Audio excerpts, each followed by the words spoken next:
안녕하세요. 뉴스와 사람들입니다. 강용석은 한국경제와의 인터뷰에서 이렇게 발언했지요.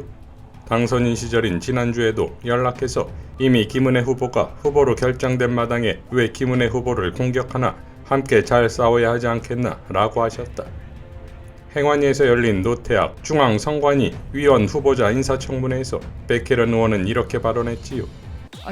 아까 오후에 근데 속보가 한국경제신문에서 또 떴어요. 보니까 강용석 경기도지사 후보가 이제 인터뷰를 했는데 윤석열이 김은혜와 싸우지 말라고 전화했다. 그리고 나도 친윤이다, 이런 인터뷰를 했거든요. 이 강용석 후보가 말한 것이 사실이라고 한다면 대통령 신분에서 김은혜와 싸우지 말라 이렇게 전화를 했다면 이건 선거 개입 맞잖아요. 사실관계가 그런 그렇다고 한다면 문제를 제기할 수 있다는 생각은 듭니다. 그 사실관계가 그렇다라면은. 변희재는 이렇게 밝혔습니다. 강용석이 윤석열 팔다, 윤석열이 노무현식 선거법 위반에 제대로 걸려들었군요. 정치적 중립성에 대해선 당선자 신분도 지켜야 한다는 게 선관위의 입장, 즉 윤석열이 강용석과 김은혜 사이를 조정하여 야당 후보를 이겨보자고 이야기했다면 명백한 선거법 위반입니다. 선관위는 일단 사실관계부터 조사해서 위법 여부를 가려야지요 라고 밝혔습니다. 박주민 의원은 이렇게 밝혔지요. 윤석열 대통령이 당선인 시절에 전국 각 지역을 돌면서 해당 지역의 국민의힘 시도지사 후보를 대동했던 것을 두고 선관위에서 부적절했다는 점을 지적했었습니다. 공직선거법 85조는 정치적 중립을 지켜야 하는 자는 직무와 관련하여 또는 지위를 이용하여 선거에 부당한 영향력을 행사하지 말라고 명시하고 있습니다. 당선자 역시 공적 신분으로 활동하기 때문에 자중하고 조심해야 합니다. 그런데 윤석열 대통령이 취임 직전까지 특정 후보를 당선시키려고 다른 후보에게 전화를 하였다면 이것은 명백한 선거 개입입니다. 선관위원장 인사청문회에서 노태학 후보자도 사실관계가 그렇다면 문제제기 가능하다고 답했습니다. 공정한 선거를 위한 룰조차 무시하는 것이 윤석열 대통령이 말하는 공정과 상식입니까? 무법의 시대입니다. 라고 밝혔습니다. 자, 공직선거법 위반 논란은 또 있습니다. 분당갑에 불출마한 박민식이 보훈처장이 임명된 것에 대해 민주당은 다음과 같이 논평했지요. 박민식 전 의원의 보훈처장 임명, 윤석열 대통령은 선거 중립 의무 준수하고 있습니까? 분당갑 보궐선거에 공천 신청을 했다가 불출마한 국민의힘 박민식 전 의원이 보훈처장으로 기용됐습니다. 안철수 후보의 분당갑 공천과 박민식 전 의원의 불출마가 보훈처장직을 둔 모종의 거래가 아닌지 의심할 수밖에 없습니다. 만약 이것이 사실이라면 공직선거법 제232조의 후보자에 대한 매수 및 이해 유도죄에 해당할 수 있습니다. 선거법은 출마 포기나 후보 사퇴를 하게 할 목적으로 금전이나 직의 제공을 받거나 그런 의사표시를 하는 행위를 금하고 있으며 이를 어길 시에는 7년 이하의 징역 또는 500만 원 이상 5천만 원 이하의 벌금령에 처합니다. 더욱이 보훈처장의 임명권자가 바로 대통령이라는 점에서 대통령에 대한 선거법 위반 논란을 피할 수 없습니다. 대통령의 선거 중립 의무는 헌법적 가치의 문제로 이를 어겼다면 대단히 중대한 사안입니다. 박민식 전 의원의 불출마를 대가로 보훈처장 임명 아니냐는 합리적 의심에 대해서 윤석열 대통령은 책임있게 답해야 할 것입니다. 라고 밝혔습니다. 자, 헌법 정신과 법치를 줄곧 강조해온 윤석열에게 위법과 불공정, 불의의 비판이 계속되고 있는 것인데, 그렇다면 가장 기본적이고 상식적인 룰인 출퇴근 시간은 어떨까요? 한 나라의 대통령에게 국민들이 출퇴근 시간을 체크하고 있는 희한한 상황이다 이겁니다. 진해원 검사는 이렇게 밝혔지요. 선출직 공무원은 국가공무원법상 공무원입니다. 직전 정부의 검찰은 대통령의 국가공무원법상 의무 중 정치적 중립 의무만 물고 늘어져 으르렁댔던 것으로 기억합니다. 그런데 국가공무원법상 공무원의 의무 중 더 중요한 것은 성실의 의무와 직장이탈 금지의 의무인데 9시부터 6시까지 직장을 이탈하지 않을 의무를 의미합니다. 그래서 공무원이 지각하게 되면 법률 위반이 됩니다. 관련 규정입니다. 국가공무원법 제56조 모든 공무원은 법령을 준수하며 성실히 직무를 수행하여야 한다. 제58조 1항 공무원은 정당한 사유가 없으면 직장을 이탈하지 못한다. 국가공무원법 복무규정 제9조 2항 공무원의 일일 근무시간은 오전 9시부터 오후 6시까지로 하며 점심시간은 낮 12시부터 오후 1시까지로 한다. 숙취와 늦잠은 근무시간인 9시부터의 시간에 직장을 이탈한 것에 대한 정당한 사유가 되기 어렵다는 것이 냥냥이계의 중론입니다. 임은정 부장님은 무죄 구형한 날 조퇴 결재를 받았지만 12시부터 오후 조퇴인 줄 알고 조퇴했다가 규정상 1시부터인 것이 밝혀져 징계를 받았습니다. 관련 헌법 규정입니다. 헌법 제65조 1항 대통령이 그 직무 수행에 있어서 헌법이나 법률을 위반할 때에는 국회는 탄핵 소추를 의결할 수 있다.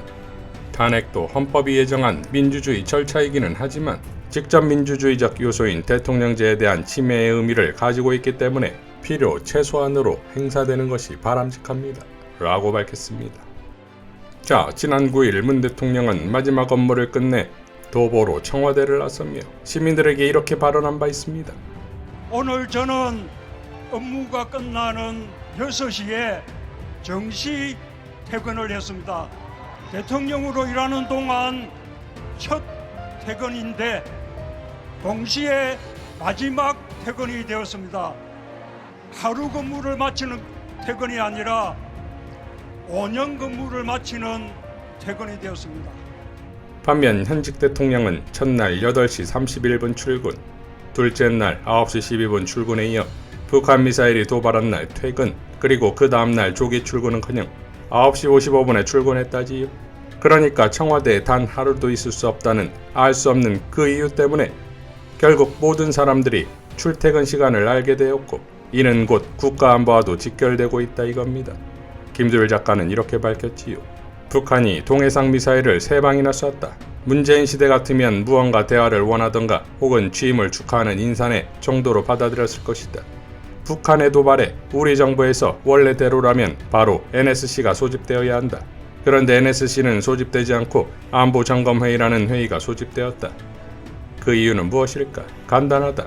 대통령을 포함한 NSC의 핵심 구성원들이 윤석열 정부에서는 갖춰지지 않았고 그 회의의 의장이자 판단의 주체인 대통령은 심지어 퇴근해버렸기 때문이다. 워라벨 끝내주지 않는가? 국가안전보장회의는 대통령의 자문기구로 대통령을 의장으로 두고 국무총리, 국방부 장관, 청와대 안보실장, 국정원장, 통일부 장관, 외교부 장관, 합참의장 등이 배석해야 하는 회의다. 국무회의가 내치를 위한 성격의 기구라면 국가안전보장회의는 외치를 위한 중요한 기구다. 때문에 북한과의 이슈가 생기면 즉시 NSC가 소집된다.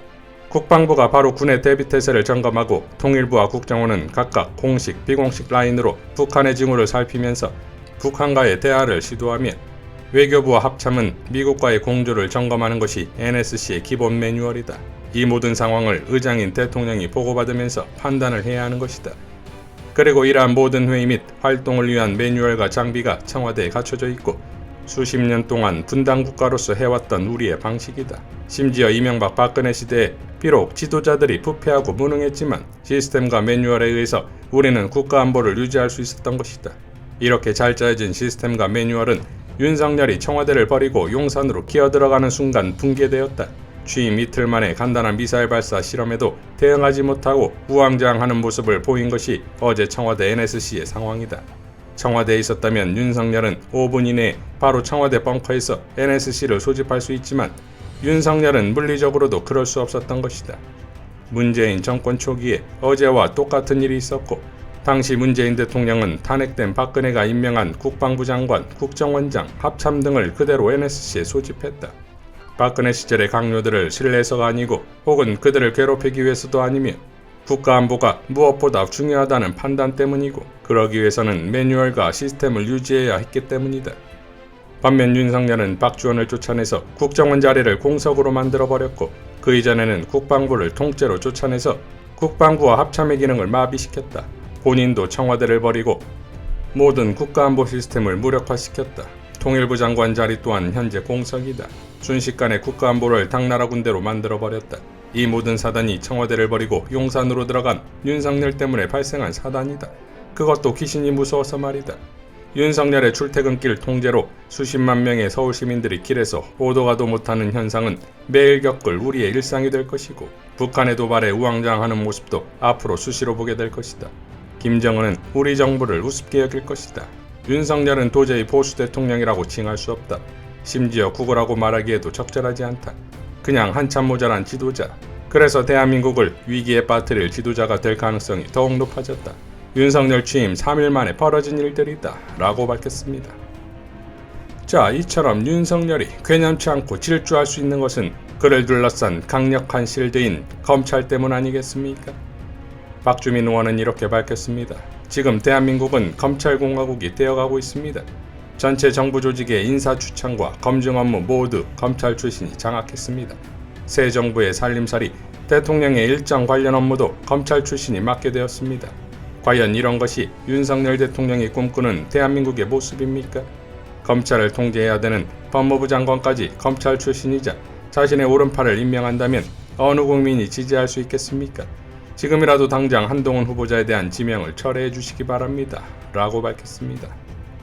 이수진 의원도 이렇게 밝혔지요. 대검찰청의 수장인 검찰총장이 대통령이 됐습니다. 공직기강 비서관에는 역사상 최초의 공소권 남용 확정 판결을 받은 유호성 씨, 간첩 조작 사건의 수사검사인 이시원 전 검사가 임명됐습니다. 대장동 비리의 씨앗이었던 부산저축은행 부실수사검사 중 한 명인 주진우 검사는 법률비서관이 됐습니다. 대통령실의 인사를 담당하는 두 비서관 중 인사기획관은 복두규 전 대검 사무국장이, 인사비서관은 이원모 전 대검 연구관이 임명됐습니다. 대통령실 살림을 사는 총무비서관은 윤지순 전 대검 운영지원과장입니다. 부속실을 담당하는 강희국 부속실장도 검찰총장 비서관 출신입니다. 겉으로 보이는 대통령실 인사들에는 비검찰도 보이지만 인사권, 살림살이, 문고리까지 실세 자리는 모두 검찰 출신입니다. 검찰공화국의 활용점정은 한동훈 법무부 장관 후보자입니다. 자타가 인정하는 윤석열 대통령의 최측근이자 복심입니다. 굳이 불필요해 없애버린 민정수석 비서관의 역할에 검찰권까지 한 후보자에게 쥐어졌습니다. 인사가 만사인데 윤석열 대통령의 만사는 기승전 검찰공화국입니다. 검사로서 평생 사람을 의심하던 이들에게 인간에 대한 존중과 신뢰가 기반되어야 하는 정치가 가당한가 의문입니다. 상명하복만이 신념이고 검찰 조직에만 충성하던 이들에게 소외된 이들, 우리 사회의 소수 약자들이 눈에 들어올까 의문입니다. 해당 분야의 전문성 부족, 다양한 이해관계에 대한 무지, 시민사회의 공감도 떨어지는 이들에게 민주정치의 근간인 수기와 토론 및 이를 토대로 하는 상생과 협치를 기대할 수 없습니다. 아니나 다를까 검찰 출신만 가득 채운 인사를 보니 윤석열 대통령은 시작부터 낙제점입니다. 라고 밝혔습니다. 자, 다음 주면 한동훈도 임명을 강행한다지요. 검찰 조직이야말로 선이며 완벽한 조직이니 나라도 잘 꾸려갈 수 있다고 믿는 검찰주의자들이 과연 정치를 잘할 수 있을까요? 국정을 제대로 끌고 갈 수 있을까요? 해답은 지난 윤석열 검찰을 보면 되겠지요. 김어준 총수의 발언으로 마무리하겠습니다. 한동훈 후보자가 정치를 하겠다는 거잖아. 첫 출발에 이게 자기가 불리하면 다 모른다고 하거나 기억나지 않는다고 하거나 거짓말하거나 전면 부인해버리거나 법을 들이대거나 정치인 중에서도 가장 달고 달아서 나쁜 유형이 있잖아요. 벌써 그렇게 돼 있어. 저렇게도 할 줄 아네. 저렇게까지 솔직한가? 의외의 지점도 하나도 없어. 졸라 시시해. 그리고 영리할지 모르겠지만 정치인으로 크게 성장이 글렀어 내가 보기엔. 이상 뉴스와 사람들이었습니다. 시청해주셔서 감사드립니다.